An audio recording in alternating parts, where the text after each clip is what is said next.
Hello everybody, I'm Angela and this is my channel. Today we're going to be doing a video that is a little different for me that I never thought I'd be doing, but here we are. We're going to be reacting to Emily in Paris, which if you don't know is this super fun Netflix show that is getting a lot of attention right now, and I feel like it was kind of made for me because I too moved to Paris. I work in fashion marketing and I'm also on social media, and my handle is Fancyandparis, believe it or not. So I feel like this is the perfect show for me to react to.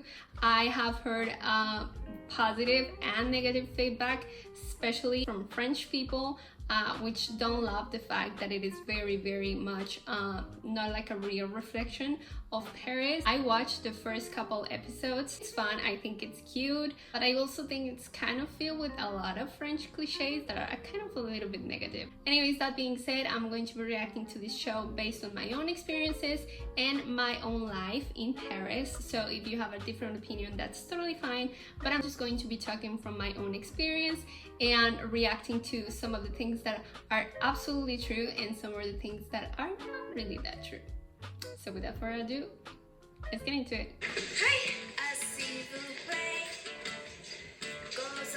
The building is very old. It doesn't have an elevator. Charming. Magnificent chambre de bonne. Chambre de what now? Chambre de bonne. It means the room for the house. Oh my god, this brings so many memories. When I moved to Paris, I also lived in a chambre de bonne. You're kind of like in the back of the building, so there's no elevator. Like, the buildings do have elevators for the people that live in the nice apartments, but if you live in the chambre de bonne, which is normally like the last 2 floors of the building, you just have to climb the stairs, you know, by foot. And she had very nice stairs, like I have to say, had a rug and everything. I used to live in the 8th floor and my stairs were not that nice, they were very narrow, so I would have to climb up every day, and it was not fun whenever I had to travel, and I would literally have to time 15 minutes in advance just so that I could take all of my luggage to the first floor, and I would have sore arms for like literally days because the stairs were so narrow that I just couldn't let go of the bags. It was also a nightmare when I was doing grocery shopping or my laundry because, yeah, there's absolutely no space to have a washing machine, so you have to do your laundry. So every week, you know, for the groceries and the laundry and all of that, it was not the most fun part to live in the 8th floor. But you know, I was like, okay, this is just my gym, and what I would do is I would put the weight of my body in my heels so that instead of just, you know, having sore legs, I would work on my booty. The space is small, but the view. Oh yes. Oh my god, I feel like Nicole Kidman in Moulin Rouge. Oh my gosh. This is making me miss my old chambre de bonne so badly. That is literally the one good thing about living in a chambre de bonne is the view, because you're on top of the building. I'm going to put up screens of what my view used to be. It's actually better than hers. I had a view over the Grand Palais, Notre Dame, like a lot of beautiful places, and you definitely don't get that when you live in like the lower floors. You get a nicer apartment, but if you do live up top, you get the best view. So, but I don't get why, if she is coming with like, you know, her company, why can't they just afford an apartment and they're living here in like a chambre de bonne? But I guess okay. But it's not really a chambre de bonne. It's a chambre de bonne. It's literally just have your bed, maybe like a little kitchen coin, and then maybe if you're lucky, a shower, and just a little space for your like clothes and stuff. But that was like a really nice studio. So if you come to Paris and you're looking for a chambre de bonne, do not expect it to look like that, because it's just not going to look like that. Je vous attendais pas avant demain? Comment s'est passé le voyage, le nouvel appartement, tout ça? You lost me a bonjour. Class, but je parle un peu français already. Well, perhaps it's better not to try. Ooh. She may be right. Wow, so Emily definitely did not watch my How to Find a Fashion Job in Paris, because that's one of the first things that you have to take into account. It is very, very, very, very important that you speak French, because there are a lot of French people that want the same position as you, especially in fashion. But your experience is not with fashion and luxury brands. True. Most of my experience has been in promoting pharmaceuticals and geriatric care facilities. In Chicago. Yes. Okay, hold up.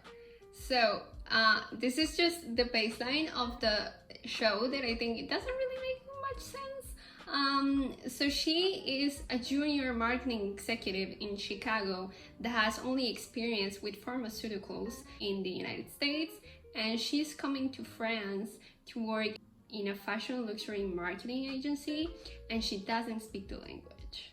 That's just a little bit unrealistic, but you know, we'll give it a pass. I was in Chicago once, and I ate the deep dish pizza. That is our specialty. We take a lot of pride. Love It was pizza. ridiculous. How you say it? Disgusting. Like a quiche made of cement. Oh no, you must have gone to Lou Malnati's. Well, perhaps from the disgusting food. True. We are in the midst of an obesity epidemic. Wow. In fact, Merck was one of our biggest clients, which is why I hope to become a valuable member of your team by adding an American point of view to your fabulous French clients. Okay, so first day at work, they're very mean. I don't think people are that mean, and she's the one leading the meeting, which is a little bit confusing, because if you're coming here, we're going to be, you know, your bosses are going to be explaining what they're expecting of you. They're not going to be like listening what you're going to give to them. I'm a little bit sad to see that they just want to show the cliches that people are so mean, and they're missing the opportunity to actually share a very nice tradition that the French have, that it's when it's your first day at a new company, you have to bring in pastries for everyone. So when it's your first day or your second day, you bring in pain au chocolat, croissant, like stuff for people to have breakfast with you, like, you know, everybody, and so that people can get to know you. So it would be nice if they actually included things from real life, so that if you guys watching, you know, may be interested in coming here, like you actually know some real true information. But you know, I guess it's fine. Also, her fashion is questionable up until now. So let's keep watching. This can't be happening. Come on. Sorry, I thought this was my apartment. Fifth floor? This is the 4th floor. Bonsoir? That's so cute that that's her experience. I actually had that happen to me multiple times, but it was the opposite. So I would have people trying to jam their key into my door, but most of the time it was like at 3 a.m. or something when they get back from partying. So it was nowhere this nice of a situation. It was just me petrified that someone was trying to get into my room. So I had that happen to me a couple of times, but I was not, you know, in this lucky situation.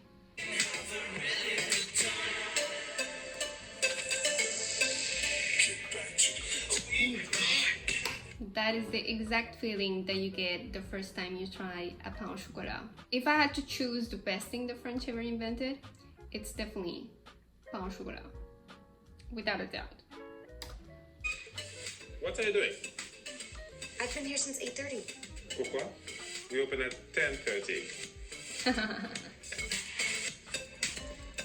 That is accurate, but it depends on the industry that you're on.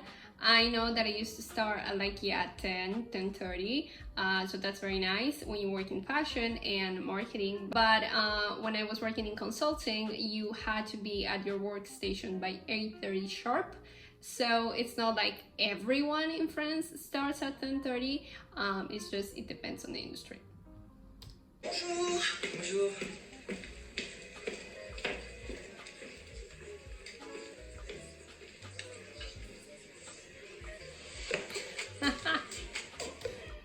So her boss arrived at 11:15. Pretty accurate. But also, why didn't she say hello to her boss? Like, the least thing you can do is say bonjour to your boss. Like, she just looked at her and gave her like a dirty stare. It's your boss. At least say bonjour. It's the only word you know. Do you want to have lunch? No, I'll have a cigarette.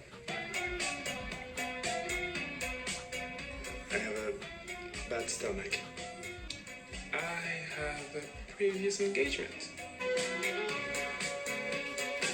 Okay, so that's interesting. Maybe it's people from the US do this, but I never had the courage to ask my boss, like, do you want to have lunch? Like, first off, that's kind of rude how she just enters the room, doesn't knock. She could be in a call, she could be very concentrated in email. Like, no. Excusez-moi. Laurent, Sybille, 跟这个阿姨道歉。Je suis désolée. Est-ce que je peux vous en acheter un autre? Sorry, I don't speak. Est-ce que je peux vous en acheter un autre? Wow, she has a really deep accent. Very cute. So chic, the lights so magical, but the people so mean. All be mean. Oh, yes, they can. Chinese people are mean behind your back. French people mean to your face. Behind No your back. way. That is false. Not all French people are mean. Yes, you will meet very mean people, whatever people, but you will also meet very nice people. Like, my boyfriend is French and he is very, very nice. And I also have very nice French friends. Oh no, they're all having lunch without her. That's so sad. Bonjour la plouc. Bonjour la plouc. What is la plouc? La plouc. The heck? Oh, that's so sad. Okay, so actually I disagree a little bit with what her friend said, that French people are mean to your face.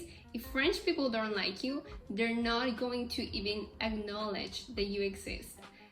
They will never give you a nickname because it would show that they're like thinking about you and talking about you, and just you're not that important. So that would never happen. Thank God that it doesn't happen, because that's really sad, you know, calling people mean names at the office.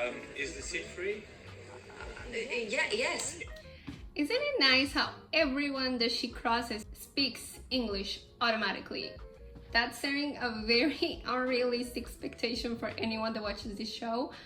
When I came to France and I did not speak, just like Emily, one word of French, people don't speak English. It's definitely not going to be like this where it just, she walks in and, you know, every random person just speaks English magically. It's definitely not the case. And since they don't speak English, they can get a little bit frustrated, and I believe I know that's what happened to me. I used to have more luck with Spanish because when I got here to France, I was really close to the border with Spain, so people spoke more Spanish than they did English. So yeah, not everybody speaks English in Paris. I'm good. Okay. You know, we are all a little afraid of you. What? Afraid of me? How? Your ideas, they are more new. Maybe they're better. Now you are here, and maybe we feel we have to work harder, make more money. It's a balance. Exactly, a balance. Okay, maybe it's just me, but I feel like she's a little bit conceited. Like, it's a balance. Like, I have the great ideas and you guys have this old French system that I'm going to bring modern ideas to. I just don't. First of all, when you're an international fashion group or marketing group, you're very used to having people from all sides of the world coming in. So I just don't see how a junior marketing executive is going to put pressure on the whole agency to work harder and like to feel afraid of her because she has such good ideas. This is one of the stereotypes that I don't really understand. Like, they really want to portray this French marketing agency as like an old-fashioned way of communicating, but I literally, that doesn't exist in France. Like, people to get into a like really nice marketing agency like this one, you just have to be up to date with all of the current and modern ideas. So I watched this critique on YouTube. I'm gonna leave the link on the description down below, of this girl that had a very, very valid point. And I do not mean this with any ill will towards American people, but when you do watch a show that is, you know, from an American point of view, they're always kind of like the hero. Like it's always their ideas that are the best. She knows that even though she has never worked in fashion and luxury marketing, which is a very specific industry, she doesn't speak French. She's a junior marketing executive. You know, she has great ideas. You guys have bad ideas. It's just a balance. I enjoy work and accomplishment. It makes me happy. Work makes you happy? Yes, I mean it's why I love his accent. I feel a little bit identified with this scenario because I feel like in, you know, South America, North America, we tend to have a lot more positivity than they do in France. So I do feel like, you know, whenever I was at work, I was a little bit too excited to be at work, and they were like, huh. So I feel kind of a little identified with this. here for work. And look where it's from. Bonjour la plouc. Va te faire foutre. I think I like you. What? She would be so fired. Okay, I just decided I would not like to work with Emily. You cannot just come and like say F you to a coworker and just be like, no, French people wouldn't appreciate that. I'm not loving Emily. French is such a funny language. Why is it la plouc and not? Why does she think that she can just waltz into her boss's office? What is this lack of respect? I guess it depends on the ploop you're referring a little bit. Okay, it's basically married, but I have some ideas. Did she just say it's basically merde to her boss? Okay, so I have changed my mind. French people are not mean. Emily is so rude. Gorgeous content, we were actually responsible for increasing tourism in the Virgin Islands by 30%. If you Googled tropical beach vacation, paradise, or even topless beach selfies, you were directed to our product. Oh, and the best thing is, we can track everything. Who used what, when, where, and for how long. That's SEO though, that's not social media. So, okay, I guess she's there for SEO as well. She's saying? Best way to learn the language. In bed. I have a boyfriend in Chicago. That's not completely false. Not the bed part, but I did learn most of my French, not at school, but from talking to people. So my boyfriend helped me a lot. Just talking to people in the regular life, I think it helped me more than, you know, classes. So he's right, but he's very creepy for a boss. You never flirt with another woman in front of your mistress. It's worse than doing. Pause. Is she wearing the Margiela TV boots? Okay, so I just feel the need to like talk about her wardrobe because it's very, very out there. I know that the director from the show and, you know, the styles and everything are the same from like Sex and the City and Gossip Girl. So, you know, it's also the show, so I get it. But yeah, no, don't wear that in Paris. People here wear mostly black. That when my mom came, that was one of the things that she told me. She was like, why is everyone dressed in black? So we're definitely not used to like, you know, all the colors that she has. But I also don't understand how she's wearing like the Margiela boots and how she's like dressing head to toe designer when she's a marketing executive. So I don't know, I might have to apply to her agency because I bet She has a lover too. I don't get it. What's the point of being married if you're just going to cheat on your spouse? I mean, the French are romantics, but they're also realists. Ah, cute. what? No. That's a very false stereotype. If anything, the French girls that at least I've met, they're very jealous. So I do not see any scenario of any of the people that I know, and I know French people a little bit. I've been here almost 10 years, and they're definitely not okay with people cheating on each other. So that's a very weird and negative stereotype that does not exist. Thank God. Monsieur, I ordered this medium and it's still kind of bloody. Elle aimerait son steak mieux cuit, s'il vous plaît. Yeah, what she said. What? I don't understand a word her friend says. Yeah, just make sure to never order the riz de veau. Maybe you suggest you cook it longer? Yeah, I'll take yours. No. Come on. The customer is always right. No, here the customer is never. That's a battle. I am still not winning, but I'm still on this battle. I totally agree with Emily that the customer is always right, but that is true. In France, the customer is not always right, and the customer is mostly wrong. So if you ever dare to like ask, people feel uncomfortable when you voice your opinion. So I know that my boyfriend has had some uncomfortable moments. So yeah, that's definitely something that you can expect. At restaurants and cafes, they do have a little bit of an attitude, and the customer is not right. So that's Paris for you. Actually, that's France for you. The vagine and not la vagine.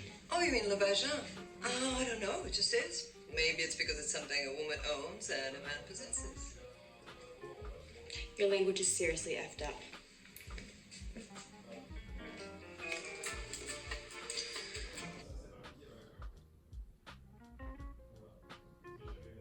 Okay, wow. If I were her boss, she would be fired in the second. You're coming to Paris. You have zero experience from my industry, and you're going to tell me that even though you don't speak the language, my language is effed up? The audacity! How can she be so rude? I don't understand. Oh my god. Why are you smiling like that? I'm just saying bonjour. It's a beautiful day in Paris. There's not so much to be happy about. And if you keep... That's the actual, I think, only like true negative cliche. And I think the main thing that I have noticed in French people that almost everyone is they're very negative. I actually was talking about this with a friend the other day. She was like, people that are so happy like that, it makes me so mad. Like, what? Like, shut up. And I was like, what? Like, life is beautiful. You have to be happy. And so she was like, yeah, no. She even broke up with the boyfriend because he was so enthusiastic. So, you know, you can meet people like that, but you also can meet people that are very, very positive. I have not yet met a very, very positive French person. And I'm working with my boyfriend to make him really, really positive. But yeah, that's the one thing that I would say it's pretty accurate. Well, perhaps you can post that on your little Instagram. Hashtag bad hair day. Oh my god! I remember the day that people at work found out about my Instagram, and I literally called my boyfriend and cried because I never wanted anyone to know. And now I'm doing a YouTube video. But actually, I wanted to send my boyfriend a photo of my first collab, and I took a screenshot and I sent it to my coworker. Oh my god! And she was like, "Is this you?" And I was like, "Oh no, it was just a photo of a bracelet." So I was like, "No, I'm sorry. I was supposed to send it to my boyfriend." And she was like, "Okay." And then the next day she came back. She was like, "It is you. I found you." And I was like, "Oh my god." Thank God she kept the secret. But then like a couple of weeks after, I don't even know why, we were looking for each other's name on Google, and it just, you know, it obviously came up, and everybody started, you know, looking at my photos, and I was like, oh my god, I wanted to die. But I was like, yeah, that's me. And you know, after all, it was fine. Nobody really cared, which a very important lesson. I was crying and I was like, oh my god, now everybody's gonna know, and now everybody's gonna, and literally they probably care for like a second and then they totally forget about it. So if you're scared like me, that you don't want to do things because maybe people from your work will find out and it will be embarrassing, don't. They literally don't care. J'aime the moon.